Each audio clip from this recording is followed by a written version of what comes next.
Daniel Hughes sat alone at the kitchen table, his calloused fingers wrapped around a cold beer bottle as he stared at the lipstick stain on Rachel's wine glass from the night before. The house was quiet. Too quiet for 7:30 on a Thursday evening. Once, she would have been here, asking about his day at the garage while dinner simmered on the stove. Now the kitchen felt like a museum of their former life. Each object a relic of something lost. Going out with the girls again, Rachel had announced that morning, barely looking up from her phone as she poured coffee. Her thumb moved across the screen with practiced efficiency, guarding whatever conversation held her attention more than her husband of 14 years. "That's 3 times this week," Daniel had observed, keeping his voice neutral.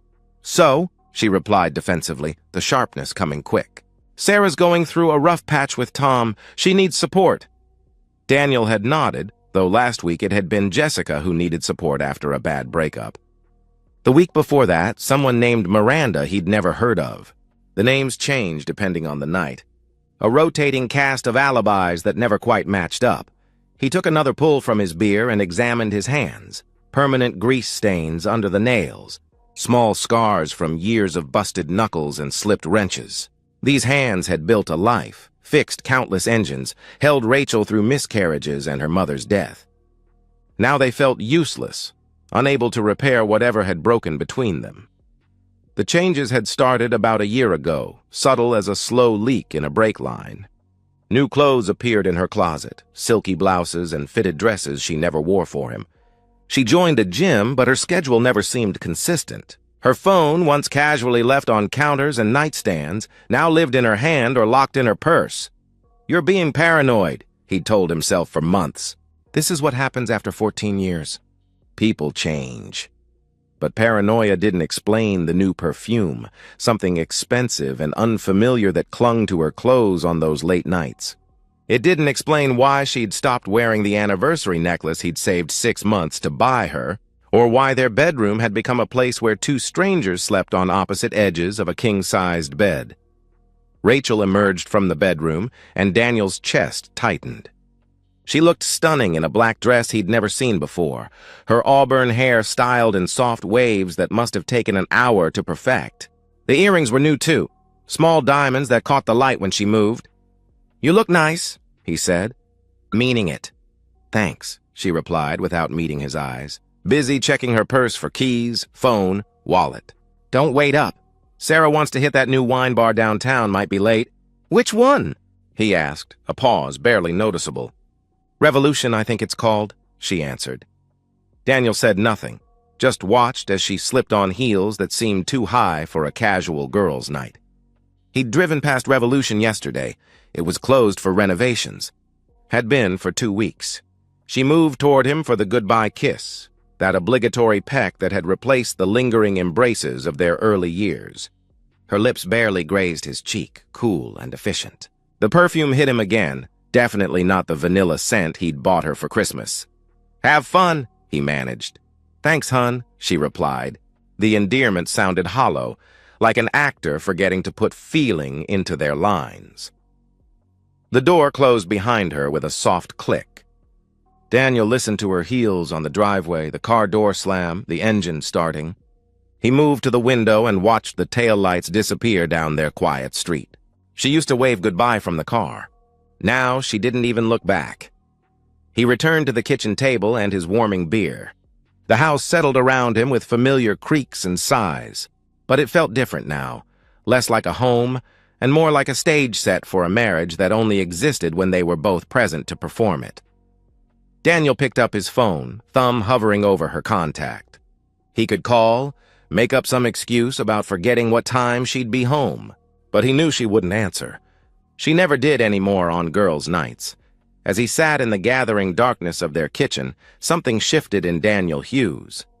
The patient acceptance that had defined him, the steady, reliable nature that made him a good husband and an excellent mechanic, hardened into something else. He was tired of questions without answers. Tired of pretending not to notice the distance between them growing wider with each passing day. Tomorrow, he decided he would stop wondering and start finding out the truth. Whatever it cost him, The package arrived at the garage during Daniel's lunch break on Friday, small and innocuous in its Amazon envelope. He signed for it with greasy fingers, his stomach tight with the knowledge of what lay inside. For 3 days, he'd researched GPS trackers with the same methodical attention he applied to diagnostic flowcharts for faulty transmissions. Battery life, signal strength, magnetic mounting options, every specification weighed and measured. "What's that?" Tommy, his young apprentice, asked through a mouthful of submarine sandwich.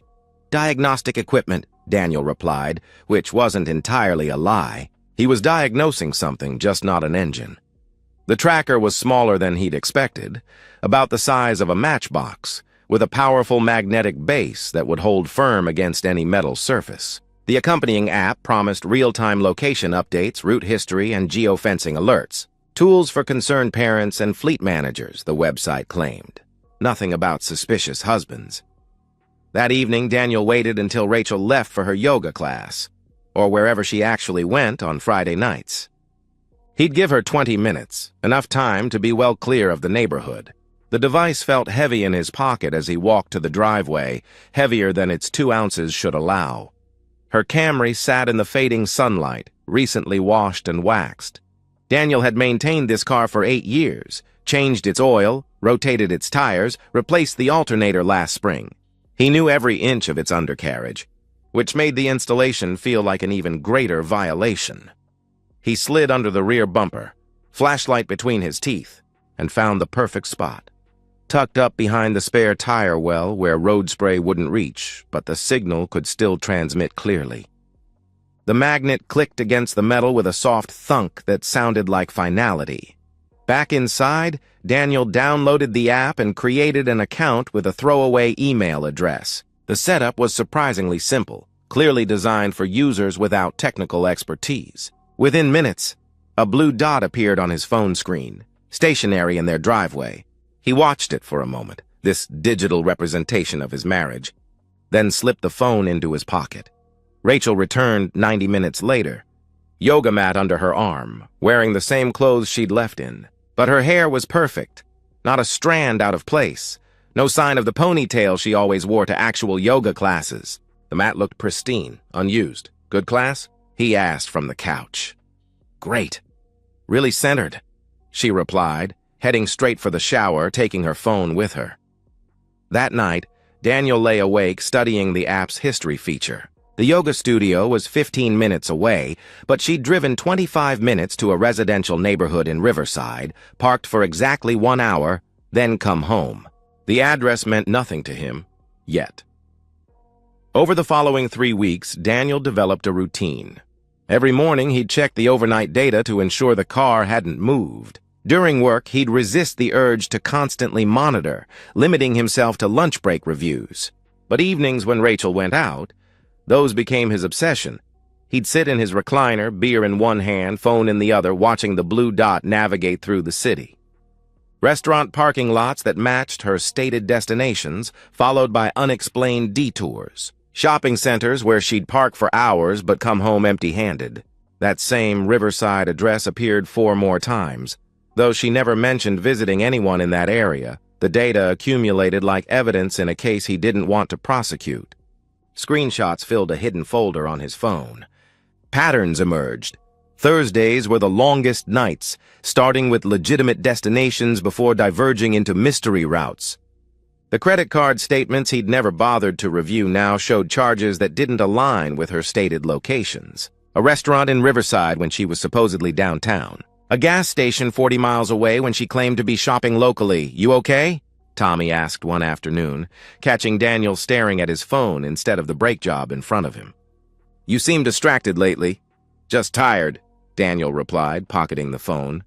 "Rachel's been going out a lot. House feels empty." "My girl did that for a while," Tommy offered carefully. "Turned out she was planning a surprise party for me." Daniel forced a smile. "Yeah, maybe that's it," he answered, knowing better. But he knew better. The tracker had become his window into a parallel life Rachel was living, one that existed in the spaces between her lies. Each notification felt like discovery and betrayal simultaneously. He was violating her privacy to uncover her violations of their marriage, a circular destruction that ate at him even as he couldn't stop. Exactly 3 weeks after installing the tracker on a Thursday evening, Rachel announced another girls' night. "Sarah really needs us right now," she said, checking her makeup in the hallway mirror. Her divorce is getting ugly. Daniel wondered if Sarah even existed, or if she was just another fictional character in Rachel's elaborate performance. "Where are you going?" he asked. "That new cocktail place downtown. Revolution should be open by now," she replied. He'd driven past Revolution yesterday. It was still closed for renovations, would be for another month according to the sign. "Sounds fun," he said. "Be safe." She kissed his cheek, that same cold, obligatory gesture, and left. Daniel was already pulling up the tracking app before her car left the driveway. For a moment, the dot moved toward downtown, and he wondered if maybe, this time, she'd told the truth. Then it turned east, away from the city, heading toward the interstate. Daniel set down his beer and leaned forward, watching the dot accelerate onto the highway. This was new. In 3 weeks of tracking, she'd never left the city limits. His heart hammered as the dot continued east, mile after mile, far beyond any reasonable girls' night destination. 40 miles. She was driving 40 miles away, deeper into rural territory, toward places Daniel hadn't been since high school fishing trips. He pulled up the satellite view, zooming in as the dot finally slowed, turned off the main road, and followed what looked like a private drive. The dot stopped moving. Daniel stared at the screen, at this point in the middle of nowhere that represented the end of his marriage. He screenshot the location, then opened a browser to search the address. His wife was 40 miles from home, at a lakeside cabin owned by someone named Michael Henley, and Daniel finally had a name for what he'd suspected all along. Daniel sat frozen in his recliner, staring at the blue dot that hadn't moved in 20 minutes. His beer had gone warm, forgotten in his left hand, while his right gripped the phone like a lifeline, or a weapon. The satellite image showed a modest cabin surrounded by trees, a private dock extending into the lake. The kind of place people went for romantic weekends, not girls' night out. Michael Henley. Daniel rolled the name around in his mind as he opened Facebook on his laptop. It took less than 5 minutes to find him, a contractor with his own construction company, Henley Custom Homes. The profile was public, filled with photos of job sites, expensive trucks, and a boat that probably cost more than Daniel made in a year. Divorced, according to his relationship status, as of 8 months ago. Originally from their town, but now living in Riverside, the same area where Rachel had made those unexplained visits over the past 3 weeks. The profile pictures showed a man who clearly took care of himself. Gym selfies, hiking photos, the kind of casual wealth that came from owning a successful business rather than working for one. 5 years younger than Daniel, with a full head of hair and the confident smile of someone who'd never spent a day under a car, covered in grease wondering how to make ends meet. Daniel clicked through more photos. There, a group shot from a charity golf tournament 4 months ago. Local business owners and their guests. He almost missed her in the background, partially hidden behind another woman. But there was Rachel, laughing at something, a glass of wine in her hand, standing just close enough to Michael to suggest intimacy without confirming it. The date matched with a weekend she'd supposedly spent visiting her sister in Columbus. Daniel had offered to go with her, but she'd insisted he'd be bored, that it was just girl talk and shopping. He'd actually been relieved, spent the weekend rebuilding a classic Mustang engine. More searching revealed Michael's Instagram, also public. Daniel scrolled through months of posts looking for any sign of Rachel. He found it in the details, a table set for 2 at an expensive steakhouse dated 2 weeks ago, the night Rachel had her book club, a sunset photo from an overlook Daniel recognized, posted on a Thursday when Rachel had worked late. Never her face, never anything definitive, but the timing lined up too perfectly to be coincidence. Daniel's mechanic brain kicked in, approaching this like a complex diagnostic problem. He created a spreadsheet, cross-referencing Rachel's stated locations with the GPS data and Michael's social media posts. The pattern was undeniable. Every girls' night corresponded with gaps in Michael's online activity. Every unexplained charge on their credit card matched the kinds of places Michael frequented. The Riverside address Rachel had visited 5 times in 3 weeks. Michael's home, confirmed by a photo of him standing in front of the same house 6 months ago. The blue dot still hadn't moved. Daniel stood, pacing the living room as rage and hurt battled for control. Part of him wanted to drive those 40 miles right now, kick down the door, confront them both. But the rational part, the part that had spent 3 weeks carefully gathering evidence, knew better. Confrontation would just lead to denials, tears, maybe temporary remorse before the pattern repeated. He forced himself to sit back down, to document everything. Screenshots of Michael's profiles, the GPS location, credit card statements highlighted with suspicious charges. He uploaded everything to a cloud drive, creating a backup of the backup. When this ended up in divorce court, he'd need evidence. Indiana was a no-fault state, but adultery could still affect property division and alimony. The thought of lawyers and court proceedings made this real in a way that 3 weeks of suspicion hadn't. This wasn't just a rough patch or a midlife crisis. This was Rachel actively choosing another man, building an entire secret life, while Daniel played the fool at home.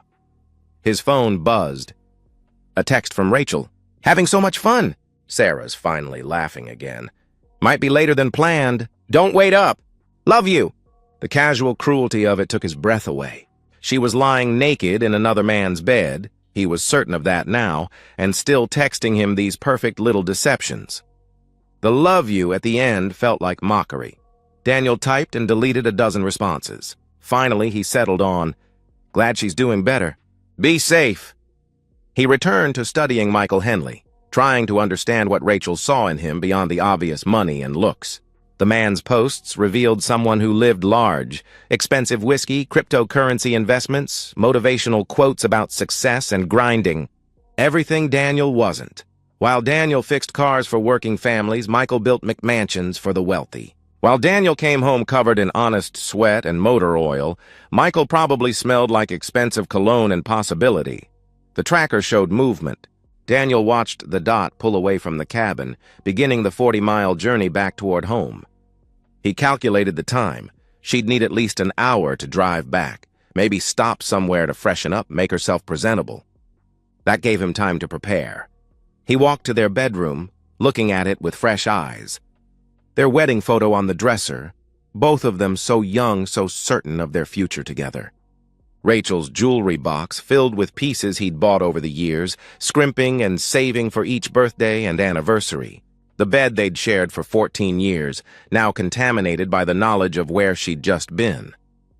Daniel pulled out a suitcase from the closet, then stopped. No, he wouldn't be the one to leave. This was his house too, paid for with his sweat and sacrifice. If anyone was leaving, it would be her. Instead, he went to the garage and grabbed his toolbox, bringing it to the spare bedroom. Inside, beneath wrenches and socket sets, he placed the folder of evidence he'd been compiling. The GPS tracker's existence would remain his secret for now, insurance against whatever lies she might tell. The blue dot was halfway home now. Daniel returned to his recliner, arranged himself as if he'd been dozing, TV on low volume playing some game he didn't care about. He needed to seem normal, unaware, the same trusting fool he'd been for months. When Rachel's key turned in the lock at 12:47 a.m., Daniel had perfected his performance. He stirred as if just waking, blinking at her in the doorway. "Hey," he mumbled. "Have fun?" "Great time," she replied, not quite meeting his eyes. "Sarah's doing so much better. I'm going to shower and crash. Early meeting tomorrow." "Okay. Love you," he said. "Love you too," she answered.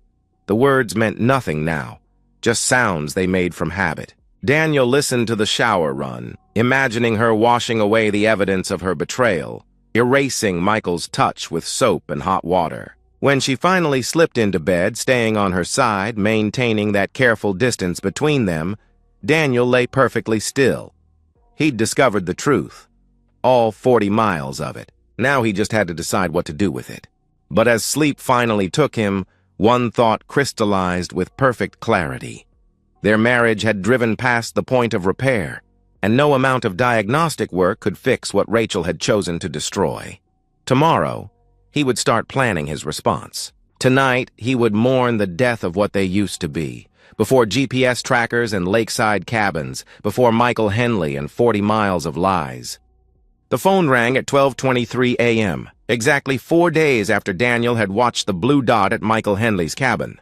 He'd been lying awake again, the insomnia now his nightly companion. The sharp electronic trill shattered the silence. "Hello?" Daniel's voice was rough with sleeplessness. "Mr. Hughes? This is Deputy Connor with the County Sheriff's Office. Are you the husband of Rachel Hughes?" the voice asked. The room seemed to tilt. "Yes, what's happened?" he responded. "Sir, there's been an incident. Your wife has been shot. She's being transported to County General. She's alive, but you need to get to the hospital immediately," the deputy explained. Daniel sat up, his mind struggling to process the words. "Shot? How? Where?" he asked. "At a residence on Lake Chapel Road. Sir, I can't provide more details over the phone, but please come to the hospital. Ask for Detective Williams when you arrive," Deputy Connor instructed. Lake Chapel Road. Daniel knew exactly where that was. He'd stared at it on satellite images for 4 days. Michael Henley's cabin. He dressed mechanically, jeans and the first shirt he grabbed, his movements automatic while his mind raced. As he drove through empty streets toward County General, the scenarios played out: robbery, home invasion, a hunting accident. But deeper, in the part of himself that had been preparing for confrontation, he knew none of those were right. The emergency room was harsh fluorescent brightness after the dark drive. A nurse directed him to a waiting area where Detective Williams, a tired-looking woman in her 50s, met him with practiced sympathy. "Mr. Hughes, I'm Detective Williams. Your wife is in surgery." The wound was serious, but the paramedics got to her in time. "The doctors are optimistic," she explained. "What happened?" Daniel asked, keeping his voice steady, drawing on the same control that had let him pretend normalcy for 3 weeks and 4 days. Williams studied him carefully.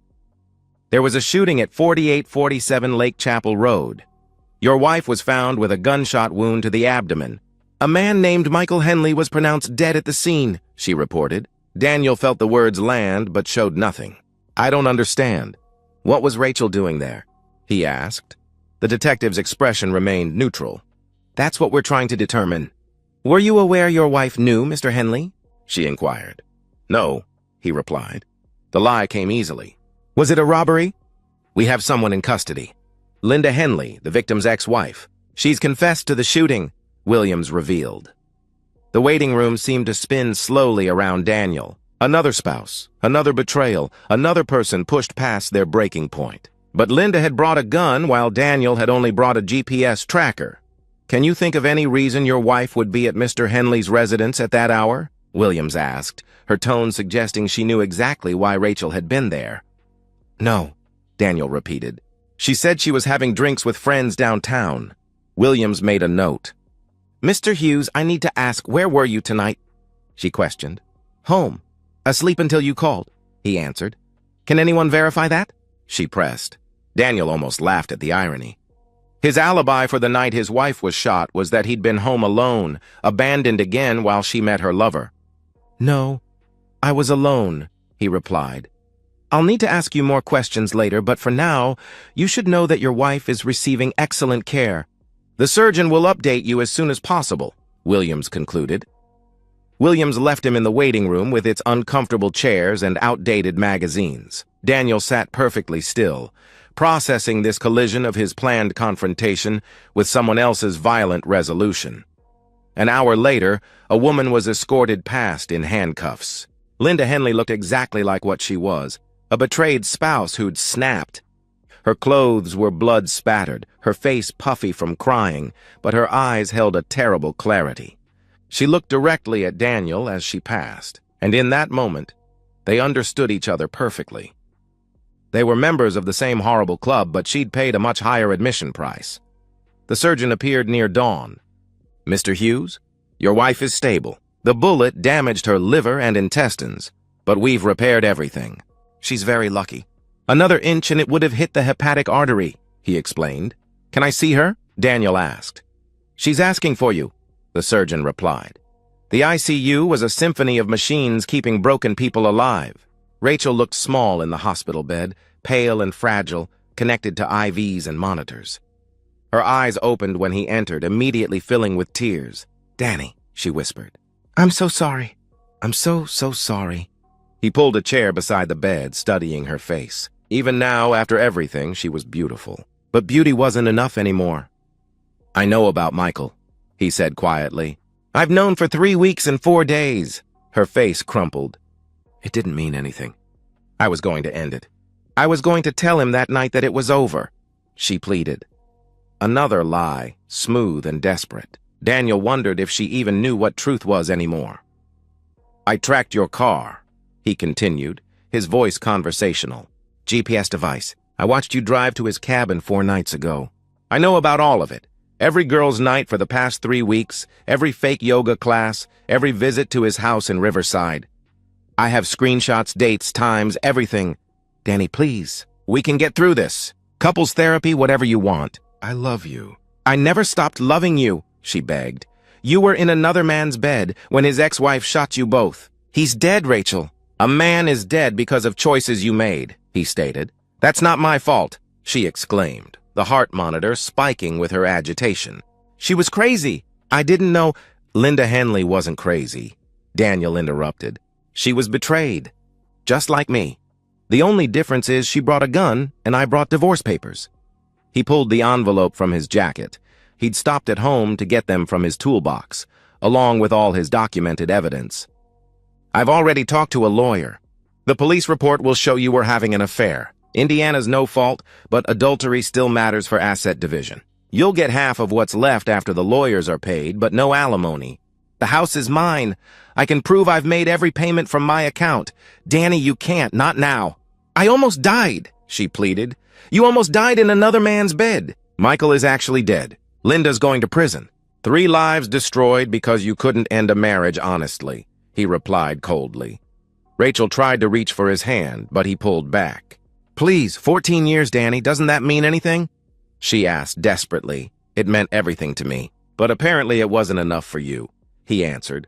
A nurse entered, checking monitors and adjusting IV drips. She glanced between them, clearly sensing the tension. "Mrs. Hughes needs rest," she said carefully. Daniel stood. "I'm leaving." "My lawyer will be in touch," he announced. "Danny, wait," Rachel called out. He stopped at the door but didn't turn around. "I spent 3 weeks and 4 days planning how to confront you. I had speeches prepared, dramatic revelations planned, but Linda Henley did all that for me. She gave you a scar you'll carry forever, a reminder of what your choices cost. Michael paid with his life. Linda paid with her freedom. You're paying with your marriage and your reputation. Everyone will know why you were shot, where you were. And me? I'm just walking away," he stated. He left her crying in the hospital bed, her pleas following him down the hallway. In the parking lot, dawn was breaking over the city. Daniel sat in his truck for a moment, then pulled out his phone and removed the tracking app. The blue dot disappeared from his screen forever. As he drove home, he passed early morning commuters starting their day, unaware of the drama that had unfolded overnight. The radio was already reporting the shooting. "Love triangle turns deadly," the morning DJ announced with inappropriate enthusiasm. By noon, everyone would know. Rachel's carefully constructed lies would crumble under the weight of public scrutiny. Daniel pulled into his driveway as the sun fully rose. The house looked the same, but everything had changed. Inside, he made coffee and sat at the kitchen table where this had all started, staring at the space where Rachel's wine glass used to sit. His phone buzzed with texts, friends who'd heard the news. Tommy from the garage, Rachel's sister demanding to know what happened. He ignored them all. There would be time for explanations later. For now, Daniel Hughes sat in his empty kitchen, a free man for the first time in months. The GPS tracker had led him to the truth, but Linda Henley's violence had delivered a justice he could never have orchestrated. He felt no satisfaction, just a hollow relief that it was over. Michael was dead. Linda was in custody. Rachel was broken. And Daniel? Daniel was done. He'd chosen investigation over violence, truth over comfortable lies, and dignity over desperate attempts to save something already dead. The tracker had been his tool, patience his weapon, and now divorce would be his freedom. Sometimes the best revenge really was just walking away and letting people face the consequences of their choices. Linda had chosen a gun. Rachel had chosen deception. Michael had chosen another man's wife. Daniel chose himself, finally and completely. And that was worth more than 14 years of lies could ever be, was enough. 6 months later, Daniel Hughes stood in his garage, wrench in hand, rebuilding a 1969 Camaro engine. The afternoon sun slanted through the bay doors, and classic rock played from the old radio he'd finally fixed. His hands were steady, movements precise, the kind of focus that only came with peace of mind. The divorce had been finalized 2 months ago. As predicted, the police report documenting the circumstances of the shooting had made everything straightforward. Rachel's lawyer had tried to argue for alimony, citing her ongoing medical bills and emotional trauma, but the judge hadn't been sympathetic. Adultery documented by law enforcement carried weight, even in a no-fault state. Daniel kept the house, the garage, and most of their savings. Rachel got her car. He'd removed the GPS tracker before signing it over, tucking the device into his toolbox where it now served as a paperweight and reminder. She'd never know it had been there, would probably always wonder how he'd discovered the affair exactly 3 weeks and 4 days before the shooting. That small mystery was his to keep. "Boss, Mrs. Peterson's here for her Honda," Tommy called from the office. "Be right there," he replied. Daniel wiped his hands on a shop rag. The familiar ritual of transitioning from work to customer service.